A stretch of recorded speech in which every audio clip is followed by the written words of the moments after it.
Hello, beautiful people. My name is Princess. This is Yoruba American comedy. It's all about counseling, advert, Yoruba culture, American culture, and broadcasting news. Today, what I have for you is all about our father, our president, Bola Ahmed Tinubu, and the rally that was going on all over. I could say that this rally is only for some people, not many people. Some people went out from west, but not one people from south. They refuse. They don't want to do it. But not people, the northern people, they came out in bunch. Not even adults. The children, they send the children out to do this because they knew what they are doing is not good. And they cannot do this when Buhari was there. I know that for sure. You could remember that, if I'm lying. Did anybody do rally when Buhari was there? No, nobody come out. Well, murmuring inside. And kọrin mọ́lẹ̀ bí àgbò nínú ilé pé ẹgbẹ́ mẹ́jà ó lọ ọdún mẹ́jọ kúrò. This today comedy need the comedy we can pull out fat at the same time àtúnṣe kíni àtúnrẹ́rìn. So ẹ̀yin ènìyàn mi a máa mí ìṣe papọ̀ ní Togoto went àti Yorùbá. So now mo wá rí wípé àwọn tó jìn lọ́rùn jù nú wàhálà tó wà nílẹ̀ àwọn Haúsá ni. Àwọn ló jìn lọ́rùn jù gan. Òun ló jẹ́ kí n gbé Professor Yusuf sí o. Professor Yusuf, I want you to listen to me because this is the second time. The first time I challenged you and you came out to say that whoever challenged me last time, go back to your town, go and do good in your town, go and do something good in your town. We are doing it and we still continue to do it. But today I came out, I call you that I want you to talk to your people in the northern side, most especially Kano, Kaduna. They should go and have patience because the way they are doing now is terrible. It is terrible. When Buhari was there, nobody can do this. The person will be grabbed. They will grab them on the street. Many people that was grabbed at that time, some of them was still there up to today. Many have been released by Baba Jagabon. At that time, a lot of people died for no reason. They were killed. Nothing was done. Their parents cannot do anything. Their family cannot do anything. If any parent show up, it's going to be penalized too. That's why everybody quiet. You were all looking. So now, I'm appealing to you and I'm begging you, please, talk to your people. I know you can talk to them, you can control them. You are a very good person. Last time the outside you came, you talk good about Baba Jagabon. You say, oh, he's doing good.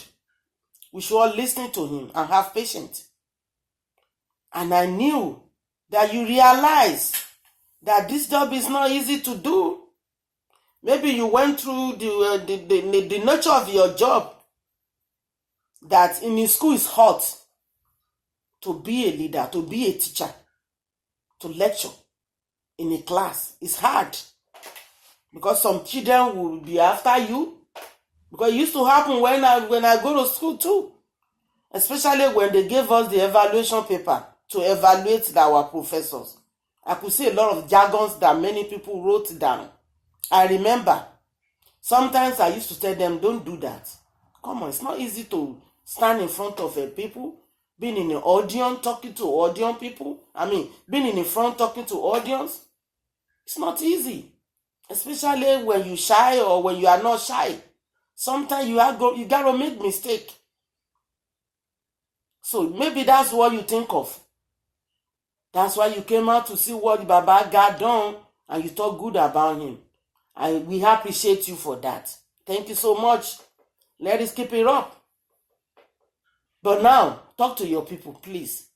It's not easy for them to be killing those children, small children. They are very young, 3 years. What is 3 years? No, nothing. Only eat. I know that they bribed these children before they could do all this thing they are doing. They bribed them. Before you cannot tell them to go out every day and shouting. Someone must go. Carrying another country flag all over. Burning a Nigeria flag. That is not right. Please talk to them. If you talk to them, they will see to it. All right, Mr. Professor Yusuf. I know you are giant among of them. You are just like a president for them. Yes, I believe that. Please talk to them. Now we are going to our own land, Yoruba land, because they are àwọn náà pè ní Rusida. Àwọn ló kọ́kọ́ bẹ̀rẹ̀ wàhálà kó tó di pa àwọn family Yusuf náà bẹ̀rẹ̀ tiwọn. So guys, let's go to Lagos State because ìyẹn ni orísun àbí ìyẹn ni capital wa. Like the way we behave sometimes, it's not right. Guys, we need to behave very well. Àwọn ọmọ kéékèèké yẹn bí tán ti ń sáré kiri mo fẹ́ fi hàn yín. Àwọn ọmọ kókòkó ni wọ́n tán dẹ̀ gbé fúláàgì kìíní dání. Ìlú ọkùnrin tí ń jẹ́ Putin. Wọ́n gbé fúláàgì Putin dání ni wọ́n bẹ̀rẹ̀ sí ní pariwo pé èèyàn kan must go. Mo lè níbo ló ń lọ. Gbà tí bàbá wọn wà ń bẹ̀ Buhari. They don't do that. Oh! Ṣé ti Jánítì ní ta ló ti ráyè ìjọ́ láti protest Gani láyé Jánítì? Gbà ọ̀nà protest sí láyé bàbá Asanjọ́? No, I don't mean, do I remember that? Jánítì náà ó dà pọ́n ṣe díẹ̀ ní láyé Jání wọ́n ṣe. Nígbà tí gbogbo ẹ̀ dàrú tí onílé ò lè tún lé mọ́ tí àwọn Fúlàní yọ ọbẹ̀ yọ kínní kiri. Àwọn náà ṣe ń gbà ṣe rí àwọn Haúsá ní ẹ̀rọ ọmọ ọdún mẹ́ta ń bẹ̀. Can you see the 3 years old? Àwọn tó lead wọn ọmọ lè ju bí bóyá bí 15. Àwọn náà gan pàápàá bí rò kò sí tó pé 20 nínú wọn, kò sí 30 nínú wọn, kò sí baálé ilé nínú wọn, kò sí ìyálé ilé nínú wọn. They are young ones, very little, small kid, begging to get 100 naira láti pariwo síta. Begging them to give them 100 naira. I'm sure owó náà fún wọn kan tó ṣe léyìí. Ẹ̀yin yẹn wá jẹ́ ká ronú ẹ̀yin ìyá mi lẹ́kọ̀ọ́ bàbá mi lẹ́kọ̀ọ́ ẹ má bínú tí n bá sọ̀rọ̀ sí yín o. Mi ò wá láti wá bá yín jà. Mo wá láti wá bá yín sòtọrọ nítorí wípé ṣe jẹ́ mọ̀ pé Bàdágìrì náà ni onírú ti tèmi ní Èkìtì Mọ̀bà láti lọ. Ibẹ̀ láti lọ ká tó lọ dó sórí òkè ní Mọ̀bà lọ́tún Èkìtì. So ọmọ ìyá jọ níwá ọmọ bàbá jọ níwá. Nǹkan tí mo kàn fẹ́ kẹ́ ẹ mọ̀ ni wípé àwọn kinní wọ́n ń ṣe kinní láti máa ba ìjọba jẹ́ fún bàbá wọn ni kì í ṣe bàbá Jàgàbọ́ ni. Ìyẹn mo sọ fún pé ẹ jẹ́ ká párùkù tí ọmọ títí wa ẹni tó jẹ́ bàbá fún wa. This Baba have been doing it before he came to Nigeria president seat. He has been doing it. I could remember sometimes ago when I look at the TV, I saw the Miss Adediwura. Is Adediwura or something Wura? If I made mistake, I'm sorry. This lady came from movie star people. She's a lady star. She always distributed what is it called? What is it called? Machines, refrigerator, deep freezers, a lot of Ankaras, a lot of lace, a lot of dresses, a lot of noodles or vegetable oils, many things to all the widows. One day she said, I have 3,000 widows here today. And she disputed everything for them. Nobody went home without nothing.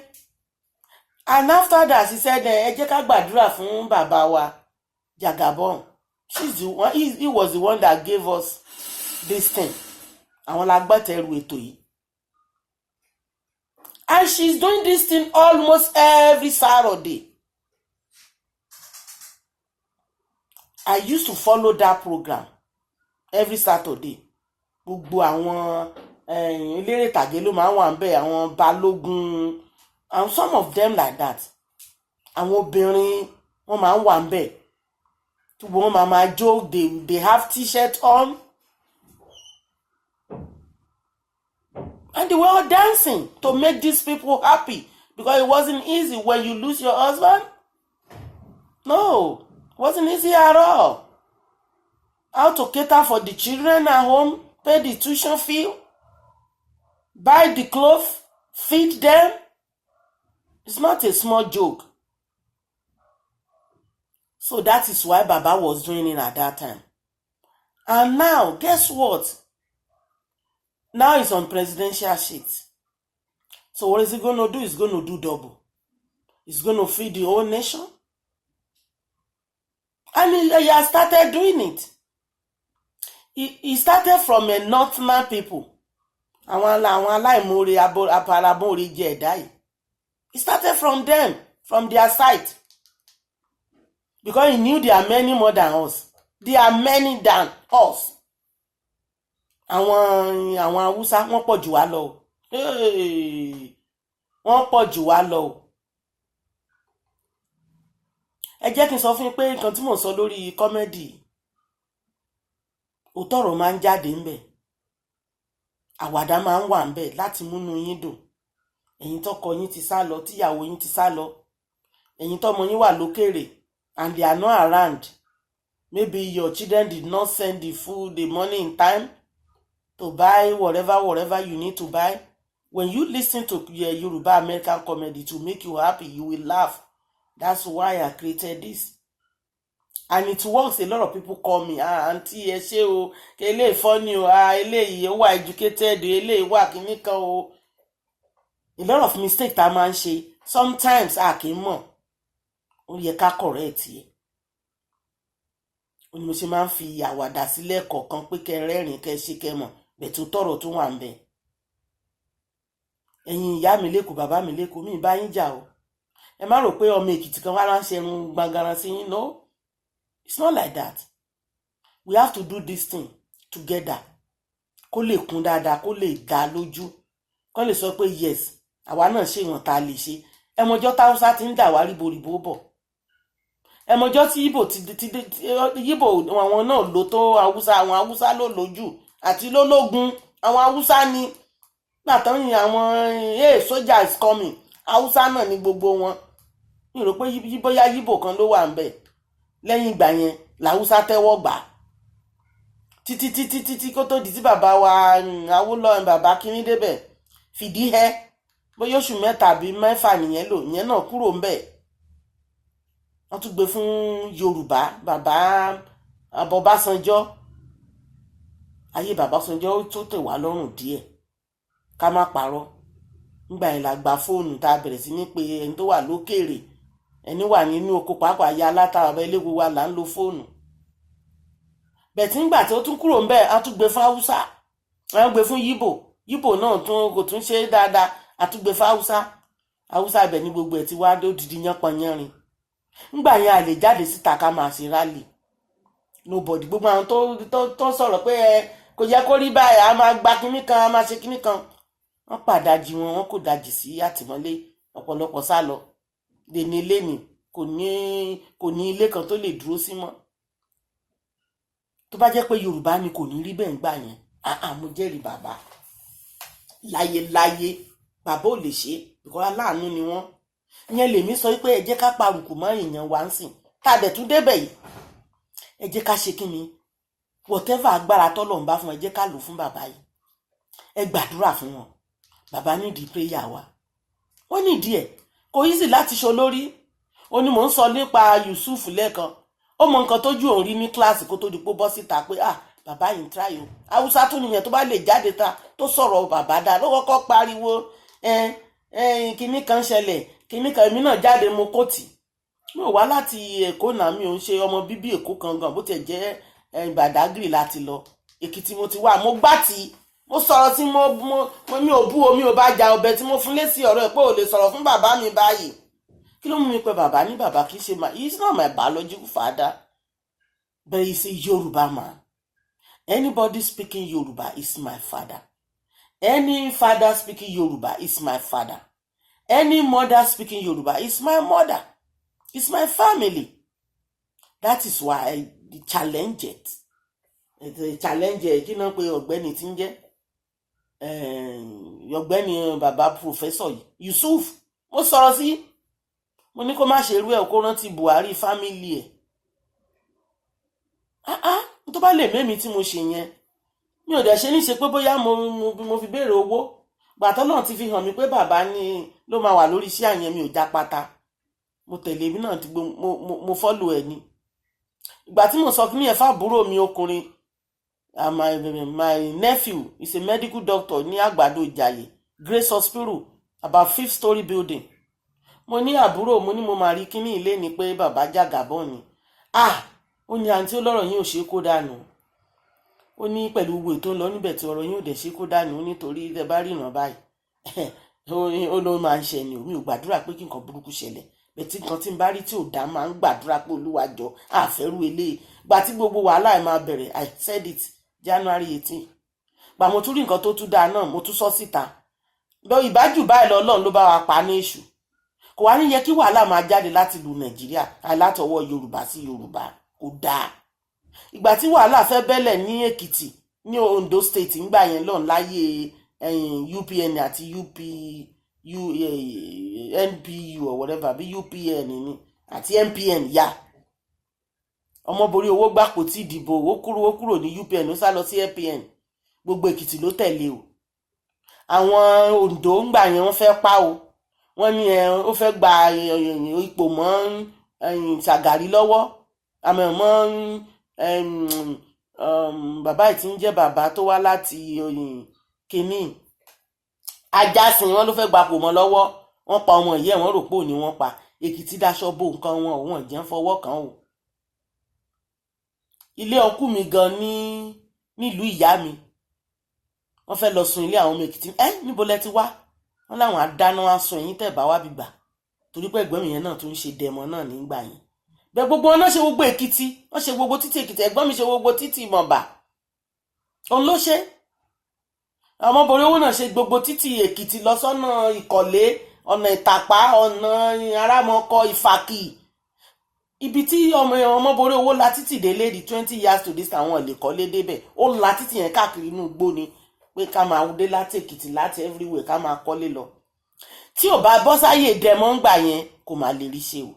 Wọ́n ti ẹ̀jọ́ yóò kan jẹ́ orí ṣe gan sẹ́fù. Wọ́n fẹ́ ọ̀pá ọ̀tá ẹ̀. Ìwọ̀nba yìí tó ṣe lábẹ́ kinní màní, lábẹ́ Ajásin tó ṣe assistant, òun ló fi ṣe gbogbo Èkìtì yẹn. Adáṣọ bò nǹkan wa wọn rí ọmọborí owó pa o. Èkìtì súnmọ́gù wọ́n súnmọ́gù ẹ̀ jáde nínú pákó náà kàn mọ́ bí ẹni kan ẹrù tó fi gbé lọ sékòó ní Maryland. Ìgbà tán rí ọmọ ìyá ẹ̀ wọ́n lò ní wọ́n pa wọ́n gé orí ẹ̀ ní Àkúrẹ́. Kí ló dé tẹ̀yin náà lè daṣọ bo nǹkan yín? Torí wọ́n rántí oore tó ṣe fún wọn, bó ṣe títì fún wọn. Wọ́n dẹ̀ mọ̀ pé tó bá tún padà débẹ̀ tó bá di president ó máa ṣe jù yẹn lọ fún wọn. Ìgbà tí bàbá Jàgàbọ́ tí wọ́n ti di president, wọ́n fún àwọn opó lóúnjẹ, wọ́n fún everybody, wọ́n bàbá lawọ́ sí gbogbo èèyàn. Èmi ò jẹ́ ń bẹ̀ ń gbà yẹn o. Bẹ́ẹ̀ kan tá a bá rí a máa sọ.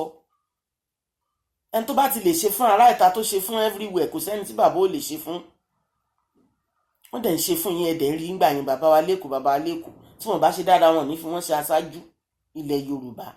Wọ́n ní fi wọ́n ṣe aṣáájú náà. Ẹ̀yin náà rántí tí bàbá bá wá sí Amẹ́ríkà bí máa rántí ńgbà yẹn. Gbogbo wa máa ṣùrùbọ̀, èmi ò ń ṣe dé UPA ńgbà yẹn bí UPA àbí APAC gan-an pé mi tí ẹ̀ ṣe kankan. Wọ́n máa ní aṣáájú ti dẹ́ máa ń gbọ́ tán máa ń sọ lórí news.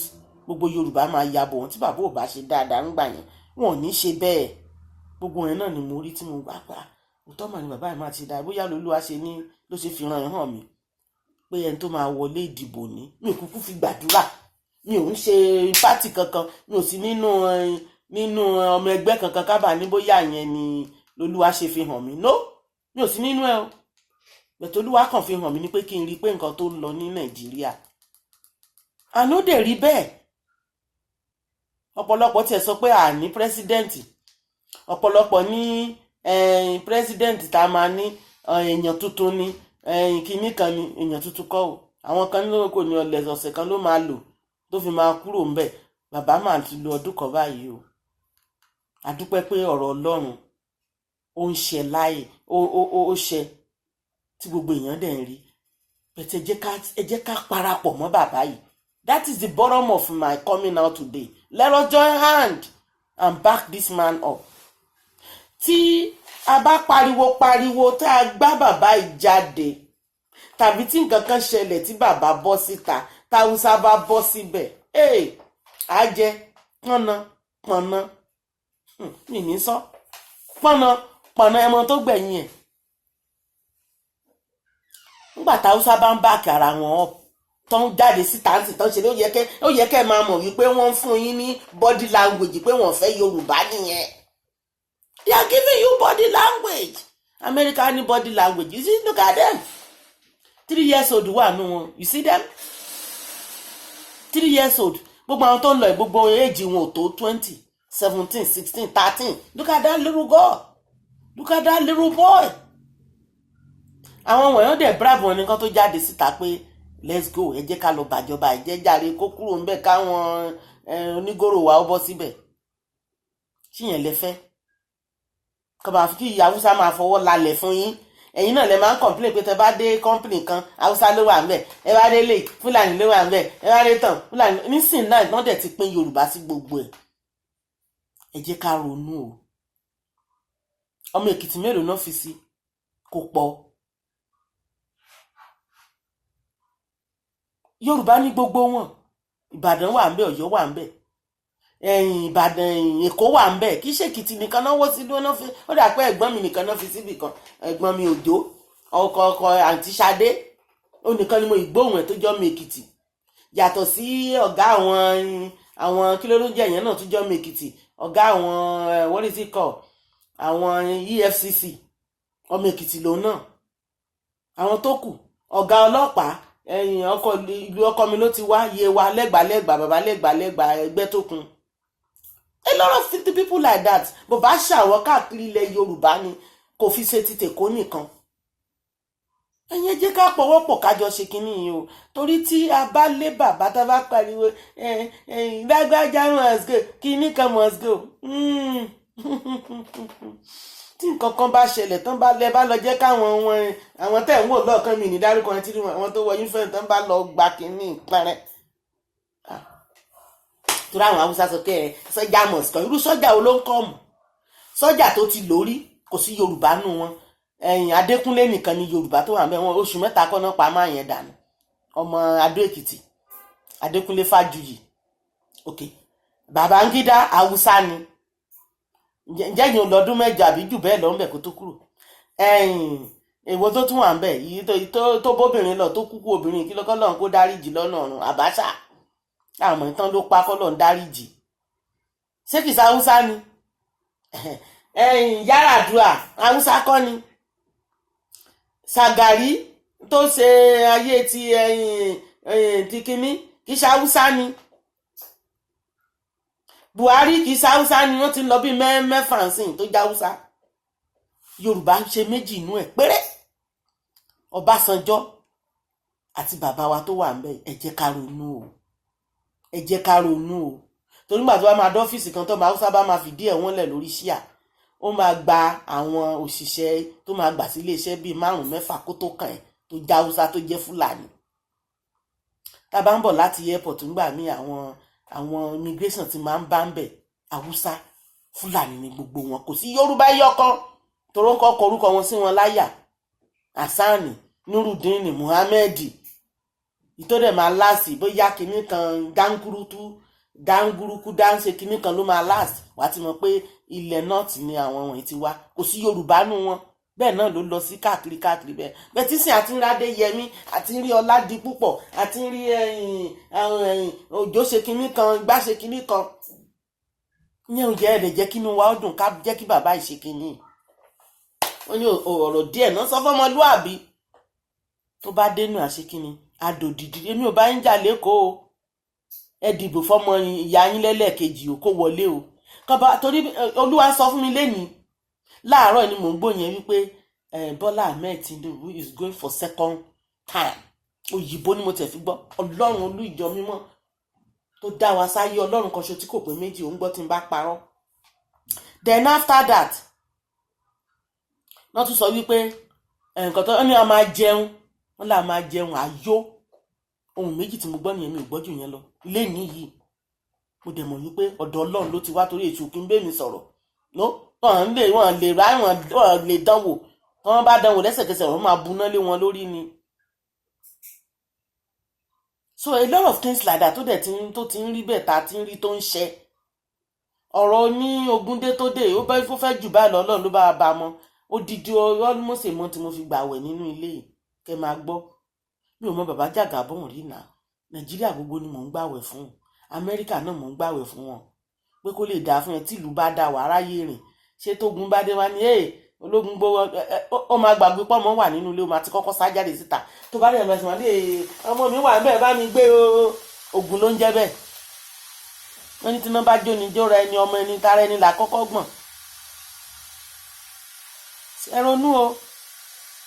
ẹronú ìyá tá à ń jẹ tẹ́lẹ̀ ó yẹ kó dópin náà kọ́kàn wa tiẹ̀ balẹ̀ kárìn ká yan bí ọmọ bá ṣe rí àwọn nìyẹn ẹni wọn bẹ́ẹ̀ ni ibì kan wà ń bẹ̀ tó yẹ pọ̀ ọmọ ọdún 3 lòun náà gùn sórí mọ́tò ni wọ́n ń gbé ló ń fọwọ́ fa ṣòkòtò sókè àbílà what the hell is this what the hell is wrong with us what the hell what is the matter why can't we have patience ẹ bá dá láwùsá ń sìn àwọn ọmọ wa ti wà nínú àwọn lawyers tẹ́lẹ̀tẹ́lẹ̀ dáńkúrútú rúdúrúkú ń bẹ́rẹ́kẹ́ gbogbo wọn ló wà ń bẹ̀ tó já wọn ara láti nọ́ọ̀tì náà ni bàbá mú nọ́ọ̀tì náà sí òkè ṣe pé kò sí nọ́ọ̀tì ń bẹ̀ ṣe bí gbákejì wọn nọ́ọ̀tì náà ni northern man níbẹ̀ ló ti wá bẹ̀tú wọ́n mú gbogbo ẹ̀ wọ́n make sure pé wọ́n touch all states kì í ṣe pé bóyá gbogbo ilé Haúsá ni gbogbo ilé Fúlàní no gbogbo Yorùbá náà ti wà ń bẹ̀ àwọn Ìgbò náà wọn ló bàbá gbogbo ẹni bàbá kọ́ sí ẹ jẹ́ ká ronú o ẹ jẹ́ ronú bá bá lé bàbá ẹ̀ kúrò tẹ́ kankan bá ṣe bàbá pẹ́rẹ́ ẹ ṣèṣì wá mọ̀ pé Ọlọ́run ní jẹ́ kó pẹ́jù kó tó yé wa nǹkan ò ní ṣe wọ́n lórúkọ Jésù ẹ já fàdúrà bá kí wọ́n ká tì wọ́n lẹ́yìn tó bá ti gbàdúrà fúnra ẹ ní èdè rántí bàbá yìí ṣẹlẹ̀ àwọn ọmọ Haúsá nìyẹn ibi tá a ti ronú o torí ẹ̀rù pé bóyá yìí òkè ń ṣiṣẹ́ ó ń ṣiṣẹ́ ó fẹ́ gbowó ni no mi ò mọ bàbá rárá tí mo ti ń pariwo bàbá tolúwa ti sọ fún mi pé this is what you guys you gonna follow pray for him Olúwa ló ní kí n gbàdúrà fún bàbá yìí àná bí mo ṣe ń gbàdúrà náà lẹlòmíì náà ń gbàdúrà ó ní sìn Putin ti yarí pé kí ló dé kí láti à ń wá lọ́wọ́ wọn ṣe é fẹ́ ogun ni wọ́n mú àsíá Nàìjíríà wọ́n ń bọ̀ ní wọ́n gbé ti Putin dání ẹ dẹ̀ mọ̀ pé bọ̀bọ̀ yẹn orí ẹ̀ ti gbálẹ̀ ọjọ́ ti pẹ́ ìyẹn òun pẹ́ yẹn láti kìbọn mọ́lẹ̀ ń tiẹ̀ ẹ̀ ṣé yẹn lẹ̀ ń fẹ́ ẹ jẹ́ ká ronú things máa wà okay oúnjẹ ń wọ́n everywhere lánàá sì ni mò ń gbọ́ wípé kí ni orí tiẹ̀ ló ṣẹlẹ̀ lánàá tí mò ń sọ fọ́mọ yìí lánàá pé lè jẹ́ mọ̀ pé kíní ìtò insurance mọ́tò ní New York ó ti wọ́n ní all state l'Amẹ́ríkà ní New Jersey gbogbo ẹ̀ ó ti wọ́n ti fi bí nǹkan bíi $40 wọ́n ti fi lé oúnjẹ ò tiẹ̀ wá ṣe é kọ́ oúnjẹ táwọn fi bíi $130 $180 rà is now $420 tó máa fi ra gbogbo ẹ̀ ṣe àwọn ọmọ là nìyẹn gbogbo ọmọ tó lọ ọmọ ọdún 3 ọmọ ọdún 4 and they were all bribed before they could do this they bribed them wọn lè ṣe without money tó bá rán ọmọ níṣẹ́ lọ́dọ̀ yín Nàìjíríà ẹ máa wò especially tá a bá wà ní kéré bá rán wa níṣẹ́ a máa gbọ́n tí wọ́n mi iṣẹ́ lẹ́ẹ̀kan mi ò lọ mọ́ jàre torí ọ̀tún bá ṣẹ̀ṣẹ̀ ní ọjà tó bá jẹun níbi ilé mi tó bá ṣiṣẹ́ ìwà wá jẹun níbi ilé nígbà lọ́mọ yẹn ṣe máa lọ ṣiṣẹ́ yẹn but àwọn eléyìí they were all given 1 naira bóyá 100 naira ná fún wa. You see, look at them. Ẹ̀wẹ̀ tó ṣáájú tó wọ aṣọ rẹ́ẹ̀dì yẹn ọmọ ọdún mélòó nìyẹn, bóyá ọmọ ọdún 6. Ẹ jẹ́ ká jọ máa fojú wa wò. Ìkan wà ní kọ́nà bẹ́ẹ̀ tó méwé dání kò jọ ọmọ ọdún 3 lọ. Ṣé ojoojúmọ́ dédé ń tì wọ́n sí títì kan ní kan lọ máa ṣe kínní? Ṣé bìlífù pé wọ́n ti fún wọn lówó àbí wọ́n fún wọn lówó? Torí táwọn ọmọ yìí ò bá jẹun kan yóò dáadáa kan gba nǹkan kan sọ́wọ́ wọn ní bọ́sìtà. Ìyẹn ni mo fẹ́ sọ fún yín tó yẹ kẹ́ ẹ ronú sí o. Ẹ jẹ́ ká ṣe dáa kó lè dáa o. Torí ènìkan torí ẹ̀yìn ọ̀la nítorí àwọn ọmọ wa tó tún bọ̀ lẹ́yìn. Wọ́n á nìkan báyìí ni wọ́n ṣe sí nígbà tí Yorùbá wà ń bẹ̀. Ká má lè fa ọmọ sílẹ̀ pé ẹ lọ gbáko tí ìdìbò kó jẹ́ pé Haúsá ló máa kọ́kọ́ rọwọ́ mú kí Yorùbá tó rọwọ́ mú. Ṣẹ́rí ẹ̀rá àwọn ọmọ tó ń pọn mọ́tò. Ṣẹ́rí ẹ̀rá àwọn tó wà lórí mọ́tò ọmọ ọdún 7 ọmọ ọdún 12. Táà ń tanra wa jẹ táwa náà kó tán sókè. Wọ́n fẹ́ kán lé bàbá kúrò, àwọn Haúsá fẹ́ kán lé bàbá kúrò. Àwọn Fúlàní fẹ́ kán lé bàbá kúrò. Káwọn tó bọ́ síbẹ̀ kán tó máa bẹ̀rẹ̀ sí ní fi ìyà nà wá bọ́n ṣe fi ń fún wa ní gàrí mu. Ẹ wo ọmọ tó wọ blue tó wà mẹ́rin 3 years old, ìkan wà bẹ́ẹ̀ dàbí 2 years, wọ́n fà dání ni. Wọ́n ti bribe wọn kán tó bọ́ síta. Mo dẹ̀ ti pé ọ̀gá wọn sì yẹn Professor Yusuf, please talk to them. Because tí yẹn bá wọn sọ̀rọ̀ wọn á gbọ́, kò sí nǹkan tá a lè sọ fáwọn ilé wọn ò ní gbọ́. Sórí ṣe ẹ̀yin fúnra yín ṣe fojú ara yín rí sìn. Wọ́n lọ gbé àsíá bòmíì wọn gbé ti Nàìjíríà mọ́. So a nídìí láti ronú o. A nídìí láti ronú gidi ni. A nídìí láti ronú. Ẹ̀yin ènìyàn mi, mo kàn fẹ́ sọ fún yín pé ṣé nígbà míì tí n bá kàtíkè tẹ bá rí pàtíkè mi ṣe bálabàla ẹ má bínú. Kọ́mẹ́dì ni àpèṣọ yìí. Ṣé rí arọ nìyẹn o. Ara àwọn tó ń bẹ́ẹ̀gì owó tó wà lórí kíní tó máa ń fi rìn yẹn. Ẹni bó ṣe sowọ́ mọ́ báísíkùlù kan tó ní kó máa wọ̀ ń lọ tíyẹn ń wọ̀ lọ purupuru. Ẹ má ní mo tún kúrò ìlú kan mo tún jọ́sí kan mo kàn fẹ́ kó yé yín. Ṣé rí àwọn ọmọ Fúlàní nìyẹn, àwọn ọmọ Haúsá nìyẹn. Ẹni kan tó ń ṣe and they allow them to do it because wọ́n lè máa yìnbọn fún àwọn ọmọ kéékèèké. Bàbá tiẹ̀ ti ní kó má pa èèyàn kankan. Wọ́n ní kọ́kàn máa ṣàlàyé fún wọn kó máa bá wọn sọ̀rọ̀ ni. Ọjọ́ ọ̀la fẹ́ bọ́ nínú ilé. Tá a bá ń continue láti bá a ṣe lé àwọn náà wá ṣe tó worst. Wọ́n ní ṣe báwọn ará ilé wọn ló ti gbégi, àwọn náà máa gúgú gbàdà àwọn agbébọn. Kò sí nǹkan tí wọ́n ní ṣe. Ètò jẹ́ ká ronú. So tẹ bá rí mi tí mo kàtíkè tí mo lẹ pancake mọ́jú. Ẹ ṣe mọ̀ pé kọ́mẹ́dì ni channel wa. A wà ń bẹ̀ láti pààyàn lẹ́rìn, láti múnú yín dùn. So kẹrẹ àtíkè mi gbà mí kẹ máa ní àìmáa wo ohun tí ìyá ìtúnlẹ̀ mọ́jú.